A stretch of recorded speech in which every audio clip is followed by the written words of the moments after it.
The Legend of El Sombreron, Part 2.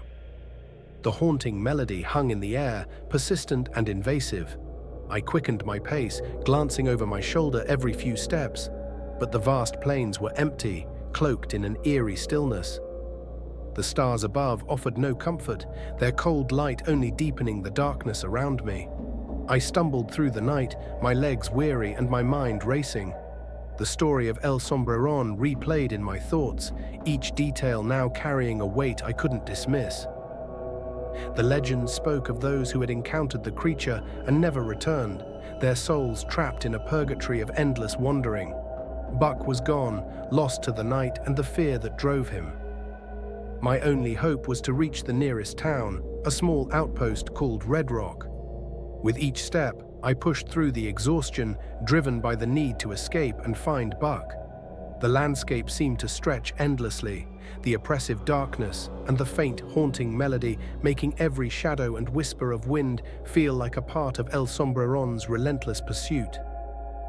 As dawn began to break, the first rays of sunlight painted the sky in hues of orange and pink.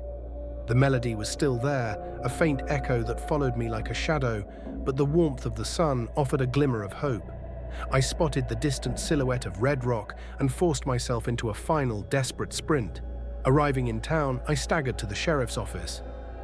Sheriff Hayes, noticing my disheveled appearance and the look of sheer panic on my face, quickly ushered me inside. "Jack, what's going on?" he asked, concern evident in his voice. "El Sombreron," I gasped, barely able to catch my breath. "It's real. It's been following me all night." The sheriff's eyes widened. "You're not the only one who's seen strange things lately. We need to warn the townsfolk." Just then, a familiar sound reached my ears. Buck's distant whinny. I looked out the window and saw my loyal horse trotting toward the town, his coat dusty, but his eyes bright and relieved. "Buck," I exclaimed, tears of relief streaming down my face. "I thought I'd lost you." The melody grew faint, almost lost in the normal sounds of the town. Sheriff Hayes gathered the townsfolk, explaining the situation and preparing them for any possible danger. As the sun climbed higher, the fear of El Sombreron seemed to diminish, the creature's power weakened by the light of day. With Buck by my side and the townsfolk alert and prepared, we spent the day fortifying the town and sharing our stories. The melody eventually faded into the background, becoming a distant memory rather than an ever-present threat. The people of Red Rock were resilient, and their spirit, coupled with the support of my faithful horse and the sheriff's guidance, ensured that we would not succumb to fear.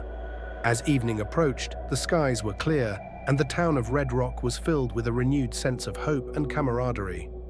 I knew that El Sombreron was still out there, somewhere in the vast desert, but for now it was no longer a looming shadow over our lives. We had faced the darkness and emerged stronger, our bond with one another and with the land more resilient than ever. Buck and I stood together on the edge of town, looking out over the plains. The horizon was still a realm of mystery, but it felt a little less ominous. Our encounter with the creature had changed us, but it had also forged a bond stronger than fear. We knew that whatever challenges lay ahead, be they supernatural or otherwise, we would face them together. "We'll be ready," I said to Buck. "Whatever comes next, we'll handle it as a team." With the sun setting and the sky ablaze with colors, we set out on a new path.